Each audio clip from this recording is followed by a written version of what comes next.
Alors bonjour et bienvenue dans cette nouvelle vidéo, c'est Nicolas de la chaîne Mister Dividende. Alors aujourd'hui je vais vous présenter Costco qui vient d'annoncer une nouvelle hausse du dividende de 13%.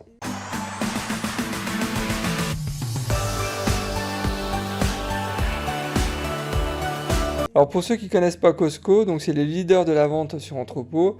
Alors il faut savoir que sur base d'un abonnement mensuel, vous pouvez aller dans ce type de magasin et bénéficier de prix hard discount sur une gamme limitée de produits.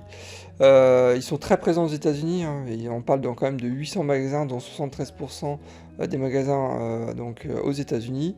Et sur ces 800 magasins, il y en a 75% qui sont équipés d'une station essence.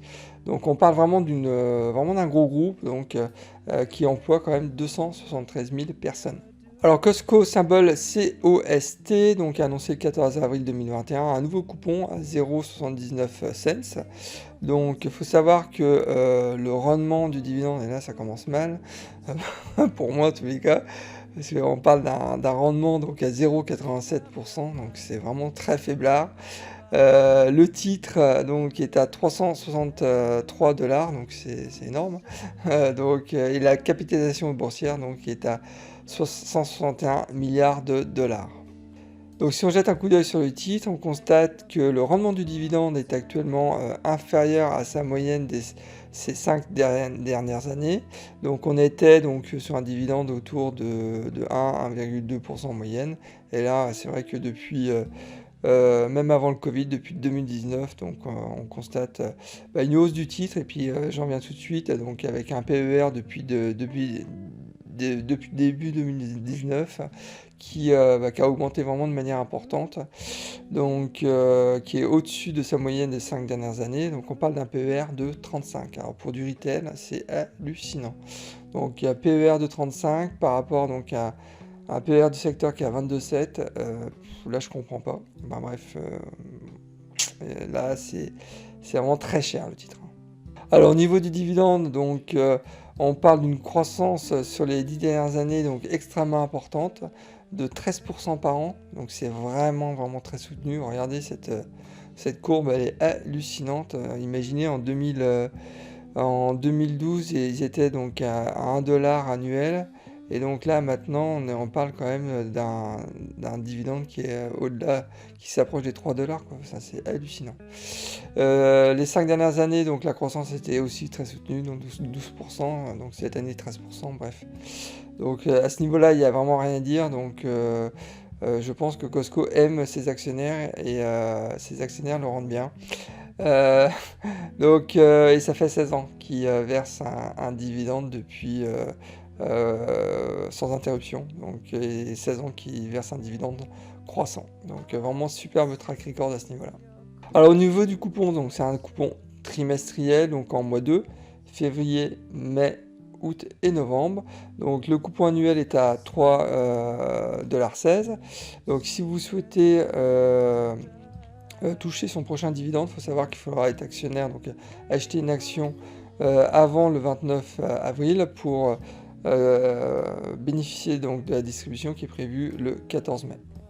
Alors si on part sur une projection d'un investissement de 1095 $, qui correspond à 3 titres, on sait que la première année, oh là là, ça fait mal, hein. On part avec un revenu annuel de 9 $. Ouf, ça fait mal.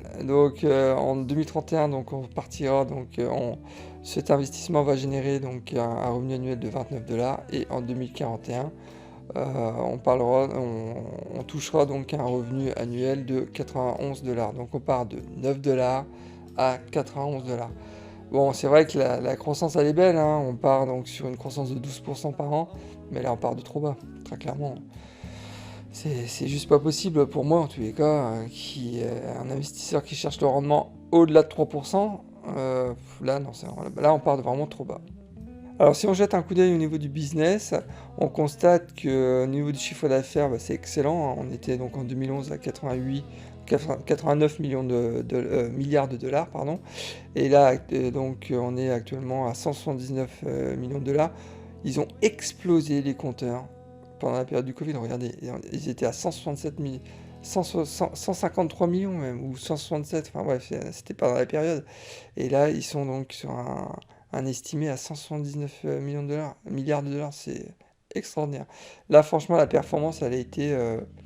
je sais pas comment ils font, je connais pas bien le magasin en physique, j'ai pas eu l'occasion d'y aller récemment aux États-Unis malheureusement, mais je serais curieux de visiter de nouveau un Costco, parce que là, c'est ce qu'ils ont réalisé, c'est exceptionnel. Et au niveau de la dette sur le capital, ben, on constate qu'ils ont quasiment rien, quoi. Donc c'est fort, c'est fort. Ils s'autofinancent en fait, hein, donc c'est vraiment très, très fort. Bien joué, Costco.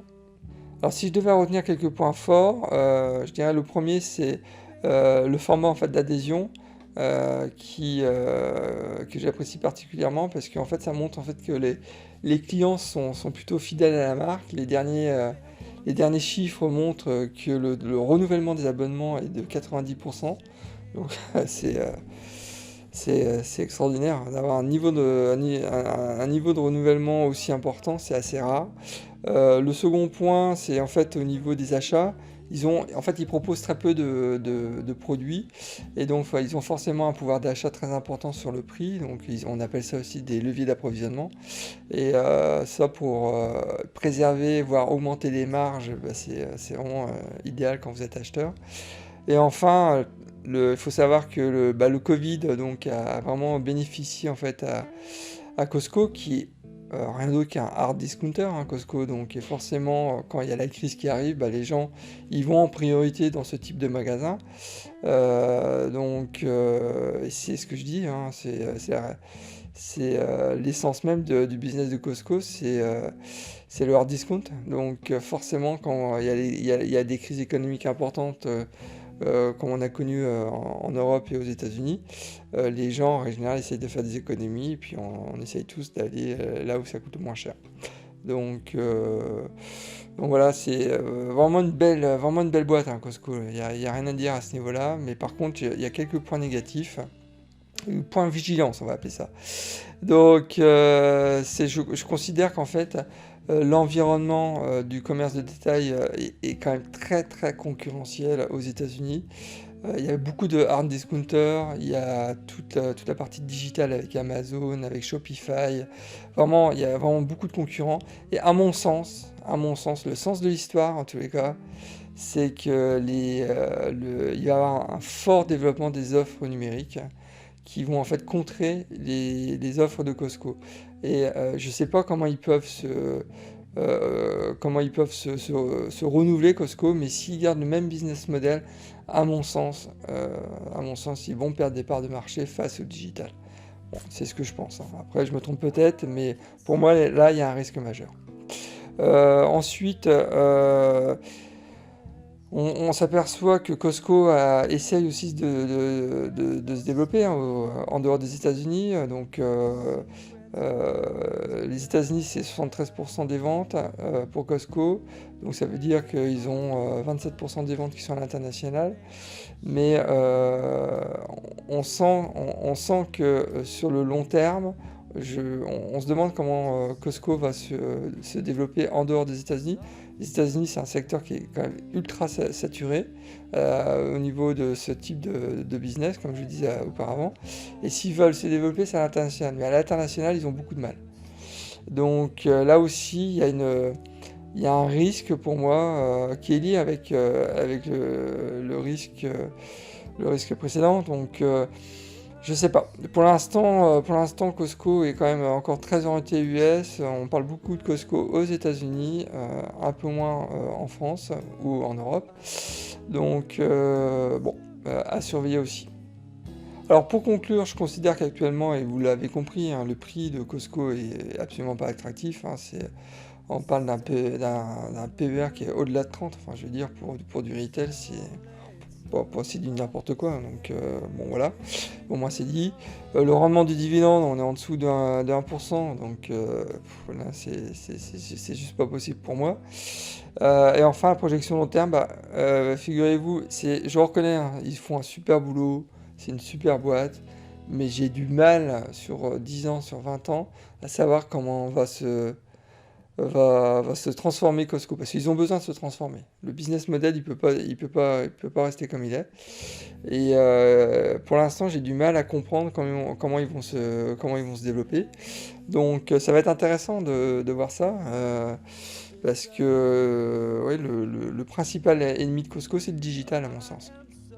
Donc, vraiment affaire à suivre, parce que là ça va être vraiment passionnant de voir tout ce type de business évoluer sur les 5-10 ans à venir. Eh bien écoutez, on arrive à la fin de cette vidéo, j'espère qu'elle vous a plu. N'hésitez pas à la liker, à vous inscrire aussi à ma chaîne YouTube si ce n'est pas déjà fait. Et je vous rappelle qu'il est aussi important de faire votre propre recherche. Moi, ces vidéos, je donne mon propre avis, hein, donc je peux me tromper. Donc, et puis faut me le dire aussi de temps en temps si je me trompe. Si vous n'êtes pas d'accord avec moi, vous pouvez aussi partager vos avis dans la zone commentaire, donc il n'y a aucun souci avec ça. Et je vous rappelle l'importance, hein, de passer du temps avant d'investir votre argent, passer du temps dans la recherche. Faites votre propre recherche, votre propre opinion des sociétés. Moi, je reconnais que cette société, par exemple, Costco est une belle boîte, mais je considère qu'à long terme, ils ont des gros soucis à se faire. Je me trompe peut-être, mais bon, c'est mon avis. Donc voilà, j'espère que le message est clair, donc il est vraiment important de faire votre propre recherche. Bon écoutez, on arrive à la fin de cette vidéo, j'espère que ça vous a plu en tous les cas, et je vous dis à la prochaine, et surtout bon trade, au revoir.